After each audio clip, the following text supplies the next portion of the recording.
Hello and welcome back to the channel. Now, staying with the Nigerian political scene and especially staying with the presidential elections, and really we're focusing today on Atiku and Buhari. So we're focusing on Atiku and Buhari, and we're going to the second largest city in Nigeria, which is the city of Kano. So now there's been recent political campaigns in the city of Kano, and it's been quite intriguing to see how that played out. So really, when you look at these political campaigns, what you're looking at is not so much the messaging of the contestant, but the crowd, really, the number of the crowd, the reaction of the crowd, and how and why the crowd are there. Now, in the Nigerian political scene, the crowd is pretty much a rent a mob crowd. So the crowds are pretty much rented. People are paid to be there. They are either paid in physical cash or they are commandeered from their workplace to attend. So they are, especially if the campaign is being carried out by the party in government, so they're given a day off at work. The schools are closed for that day, and they are all instructed and commandeered to attend the venue of that campaign, so that a large crowd can be shown, to show a large following for whoever is there to campaign for their votes. So this is how the political game is played in Nigeria. So now it's quite interesting to see how this panned out in the city of Kano. I shall leave clips of both Atiku and Buhari's campaigns in Kano for you guys to have a look at. I wouldn't normally do this. It's just for you to have a feel of what I am saying. So I'll just leave like a very short clip of both parties campaigning in Kano, so you can just get a feel of the texture of what I am saying. So now it is interesting to see how these things played out in Kano. So first, let's look at the Buhari campaign, and then we'll look at the Atiku campaign, and then we'll form our conclusions. So now Buhari has been to Kano to campaign. So it's been quite interesting, this city of Kano, for the Buhari and the APC party. Some of you will think back to the videos that went viral of the Kano candidate. I said the Kano candidate, I mean the Kano governorship candidate, who is the incumbent now. So he's the current governor now, but he's running for a second term. So we've all seen that viral video that went round of the Kano state governor pocketing millions of dollars in hard cash.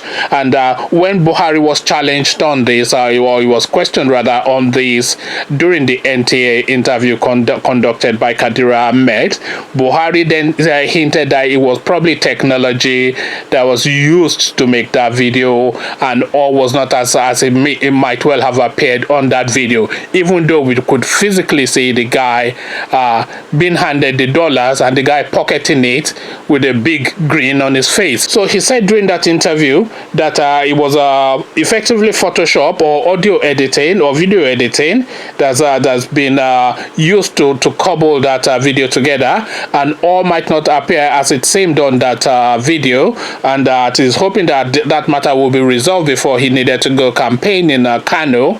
The matter has not been resolved, but Buhari did end up in Kano, and during the course of his visit to Kano, he raised the hand of the governor of Kano up to the air, indicating to the crowd that this is the person that's been approved to run for the party for that second term again. So that raising of the hand is effectively an endorsement of corruption, because this is a guy that's been seen pocketing cash in a physical cash. And remember, the Chief Justice of Nigeria has been suspended just for having money in his bank account that he did not declare. So they've not said the money that the Chief Justice had was stolen.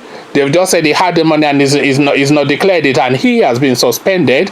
But now this Kano governor that was seen actually being handed money and pocketing it with a very big smile on his face is now being wiped clean and being given a clean bill of health effectively by the president, to the point that his hand is being raised as the anointed one, the chosen one for the Kano state, to continue to collect dollars for another 4 years again. So what incentive does this Kano man have to stop his act of criminality against the citizens of Kano State when the president of the land has both on national television given him a pass to say that that this was photo or video editing, really more video editing than this guy committing a crime, and then he has gone to reinforce that by going to Kano to raise this guy's hands up as the anointed one, the chosen one to run for that state. But that's a digression. We're talking about the campaign for the presidency and the crowd size. So now when Buhari turned up in Kano, the crowd was large, and the crowd was cheering. Now, was that crowd in support of Buhari? This is really the question that we're asking. So there's a yes and no element to that. Buhari has a large following in Kano because the people of that part of Nigeria, they traditionally follow people along ethnic and religious lines, and the person that best represents that sort of mindset, that sort of being, is Buhari. Buhari is very much about ethnicity and religion, and the people of the north are very given to ethnicity and religion, and Buhari is able to fake some sort of piety as a righteous man, which resonates with the religious sentiment of that region. So he's their perfect man. So he has that support, but he doesn't have the level of support that you might well think he has, looking at the crowds that came to visit him or to welcome him when he went there to campaign. Because a lot of that crowd, as I said, would have been civil servants who have been given the day of work to go and attend that rally and been instructed to go and attend that rally, and I can bet you they were supervised to that rally by whoever the lead is in their department, and then school children who have been told to attend as well, supervised by their teachers. So, and then obviously the odd crowd as well. So it's a padded crowd and a paid for crowd. That is the sort of crowd that you get when the ruling party is campaigning within the states that they control. That's just how the Nigerian political system works. Now, the Atiku campaign in Kano was just as large. He had a large and equal amount effectively in crowd as well. I don't have the numbers, but just visually they look like a matching numbers of people attending both rallies. So there's pretty much they had matching crowds. So now let's look at the details of Atiku's crowd. Now Atiku is being backed and is being supported by the former governor of Kano State, the guy in the red cap. Now, earlier on, I think Kwakwanzo, his name is. Now, earlier on, we spoke about Buhari's popularity in Kano and the reasons for that popularity. And there's very few people more popular in Kano than Buhari. Maybe the Emir is more popular, but the other person that is more popular in Kano than Buhari is Kwakwanzo. So now, the crowd that came to visit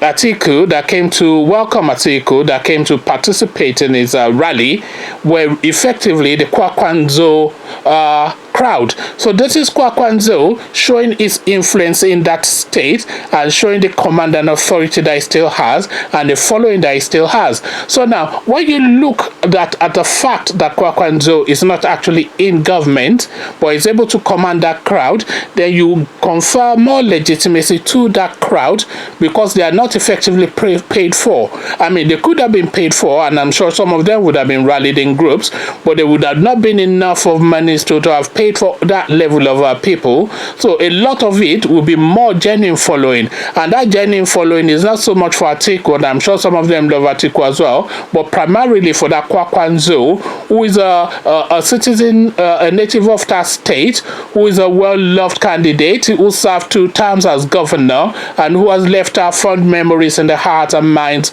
of the people of that state. So now, we have that crowd, matching crowd. So one paid for the followers of the gentleman in the red cap. So how does this play out, and why are we focusing on this particular city and this particular rally? Well, we're focusing on this particular city and these particular rallies for two reasons. One, because it is significant, and more importantly, the Nigerian elections are effectively decided in two states, and those two states are Lagos State and Kano State. So whoever wins both of those states is effectively the next president of Nigeria, because this is where the numbers are concentrated in, this is where the volumes are, and this is where the concentration of the majority of the voters are. So everybody, you can split all the states back and forth, but if you win Kano and Lagos State, then really you effectively win the Nigerian presidency. So now, why particularly Kano though? Why are we focusing on Kano? Now, we're focusing on Kano because PDP, Atiku, they are going to have a good showing in Lagos State, but Lagos State is effectively on lockdown by Tinubu. Lagos State absolutely and completely belongs to Tinubu, all bought and paid for. We saw evidence of that with how easily he was able to just shoo Ambode away. Ambode was a sitting governor, by the way, a very popular governor with the people, but when he got bored of Ambode, he just shooed him away like a little dog. You know, that's effectively what he did, and that's the power that Tinubu has over Lagos State. So the movement of the votes of Lagos State belongs to Tinubu, and he is going to point it in the direction that he feels those votes should go, and that is most likely to be to be to the APC at the moment, although we are not really sure what Tinubu will do eventually. But there'll be a big fight for Lagos State because Sowore is also a factor in Lagos State now. Atiku is a savvy political mover and is going to move for Lagos State too. So the Lagos States are going to, yes, go to PDP, but not to APC rather, but not in the numbers that they would have probably anticipated. We're talking now in a free and fair election, not just the traditional Nigerian elections where they just write down numbers of their choosing. So that's how it's going to go. So now Lagos State is effectively though on lockdown for APC because of the Tinubu factor. So where the play now is for Kano State, because now PDP now more than ever needs to get hold of that Kano State, and they really need that Kwakwanzo to really deliver. And Kwakwanzo is the most popular person in Kano State by none. Now the Emir of Kano, Lamido Sanusi, he is heavily popular too, and he can sway that vote either way. But we don't really, but he places politics very close to his chest. But the one voice of influence that the people of Kano tend to listen to is the voice of Kwakwanzo. So now, how does this play out? And we're looking to the crowd now to read the numbers to see exactly what movement there is. So we have matching numbers at both rallies, Atiku and Buhari. So the numbers effectively match. They had crowds of pretty much the same size, but then the quality and the content of that crowd, who they are, why they're there, what their motivation is really what comes into play. So these are the swaying factors. So if the Atiku campaign had like maybe 80% of the volume of crowd that the Buhari campaign had, you would have still had the sense that Atiku was going to take that state, because the Atiku campaign does not have the infrastructure to mobilize people to the rally, and the infrastructure to mobilize people to the rally, as we have already discussed, is then being given the day off by the government and commanded to be there and to look cheerful and to speak good words to camera. So now this is now where the real play is. So effectively, it looks as though the Atiku campaign has the Kano State on lockdown. So is this going to pan out though? The phone is going off, so I'm going to end the video here. So let me know what your thoughts are in the comment section, because Kano is up for grabs now and is in play, and it'll be very intriguing to see how it pans out. So like, share, subscribe. Let's have a conversation rather in the comment section. So I'll leave you here. Meet you in the comment section. I'll say peace.